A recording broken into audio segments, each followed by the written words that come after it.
Saudara, untuk perkembangan terbarunya kita bergabung dengan jurnalis Kompas TV, ada Nyoman Denny dan juru kamera Shilmi Ardian Tovani di Pelabuhan Ketapang, Banyuwangi, Jawa Timur, dan juga di Pelabuhan Gilimanuk, Jembrana, Bali ada jurnalis Kompas TV Jipayana Putra dan juru kamera Kadek Santosa. Kita akan ke Ketapang terlebih dahulu. Bagaimana perkembangan di sana mengenai pencarian ini? Apakah sudah ada informasi terbaru? Berapa yang sudah ditemukan?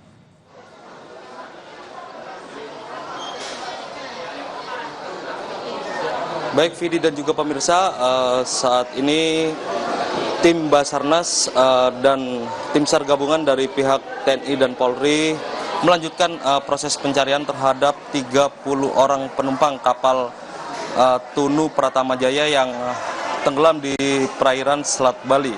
Dan saat ini tim Basarnas masih para personilnya berada di tengah laut untuk melakukan melakukan penyisiran di sekitar area tenggelamnya kapal Tunu Pratama Jaya. Dan selain itu Basarnas juga membentuk kelompok tim penyelamatan dan pencarian atau SERU yang terbagi dalam kelompok pencarian di darat, laut, dan udara.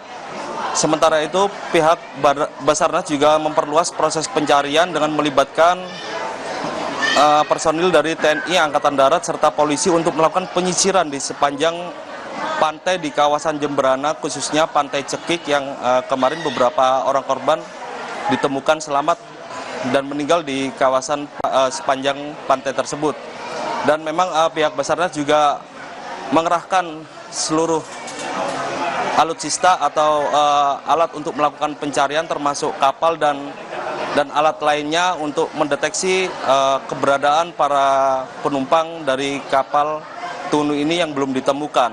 Selain itu pihak Basarnas juga mendapat bantuan dari TNI AL, yakni ada 2 kapal serta 1 helikopter, dan pihak kepolisian juga memberi bantuan terkait proses pencarian ini yakni helikopter dan sejumlah alat termasuk drone bawah air serta motor bawah laut untuk melakukan proses pencarian. Dan memang di Pelabuhan Ketapang ini dibuka juga posko informasi gabungan yang untuk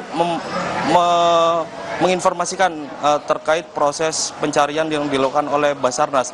Dan saat ini di posko ini banyak keluarga penumpang KM Tunu yang terus berdatangan untuk mencari informasi terbaru dari petugas. Selain itu di posko ini juga didirikan posko antemortem dari Bidokes Polda Jawa Timur dan yang digunakan untuk mengambil data para keluarga dari penumpang KM Tunu yang masih belum ditemukan. Seperti itu, Vidi.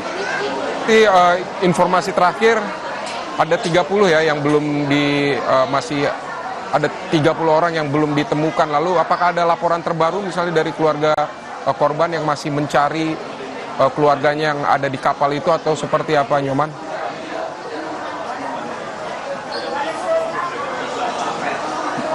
Betul sekali, Vidi. Hingga saat ini keluarga dari korban yang belum ditemukan terus berdatangan di posko informasi gabungan yang dipusatkan di Pelabuhan Ketapang ini untuk mencari informasi terbaru yang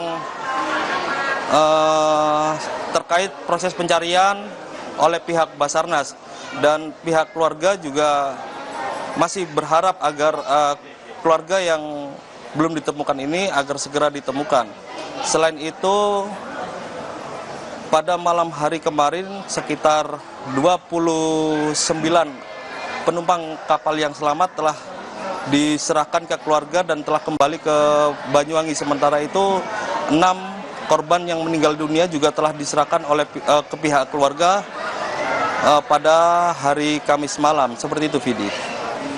Baik, Nyoman Denny, terima kasih untuk laporan Anda dari Ketapang. Tapi tahan dulu, kita akan ke Jipayana di Pelabuhan Gilimanuk, Jembrana, Bali. Jipayana, ini berapa korban hilang yang dicari? Kami ingin tahu apa hambatan yang ditemui ketika dalam proses pencarian ini, Jipayana. Baik Vidi dan saudara, hingga siang ini tim SAR gabungan masih melakukan pencarian sebanyak 30 orang korban daripada tragedi tenggelamnya KMP Tunu Pratama Jaya di Laut Selatan Bali, di mana pada hari Kamis kemarin yang menjadi kendala adalah cuaca yang kurang bersahabat di pesisir ini, dan di siang hari ini belum ada kendala yang berarti dikarenakan cuaca yang cukup cerah di Pelabuhan Gilimanuk, dan tim SAR sendiri telah melakukan penyisiran daripada di Teluk Gilimanuk, posko pantai Pelabuhan Banyu Biru, Pantai Kupa dan kawasan Cekik, di mana di posko pantai Pelabuhan Banyu Biru sendiri kemarin para korban banyak ditemukan oleh para nelayan, di mana diantaranya ada sebanyak 35 orang korban yang telah diketemukan dan 6 orang dinyatakan meninggal dunia, dan salah satunya adalah balita yang berusia 3 tahun. Didi. Baik, Jipayana, bisa Anda jelaskan bagaimana kekuatan yang dikerahkan untuk mencari para korban yang masih belum ditemukan, karena kita juga menyadari ada waktu yang kritis, mereka harus ditemukan secepatnya begitu. Jipayana, seperti apa? Baik Vidi dan saudara, upaya pencarian korban KMP Tunu Pratama sendiri hingga siang ini tim SAR gabungan telah mengerahkan tim pencarian udara dan tim laut dari Heli Rescue HL 3606, Paksud B8304 dan 1 unit heli milik Polri dan thermal drone dikerahkan untuk melakukan penyisiran udara. Hal itu tentunya untuk mempercepat dan mengoptimalkan proses pencarian para korban yang masih belum diketemukan. Ada sebanyak 30 orang korban, Vidi. Baik, Jipayana, tadi Anda menyebutkan ada kendala dalam proses pencarian cuaca. Seperti apa? Bisa Anda ceritakan apakah ada hujan atau ombak yang besar di sana? Seperti apa sehingga masih kesulitan untuk dalam proses pencarian ini? Baik, Vidi dan saudara, memang dari beberapa waktu ke belakang kemarin potensi cuaca di Provinsi Bali sendiri memang kurang menentu, di mana gelombang tinggi hingga curah hujan yang cukup tinggi masih terjadi. Hal dari data BMKG yang kami terima, hal tersebut diakibatkan oleh peralihan musim yang akan terjadi di Provinsi Bali.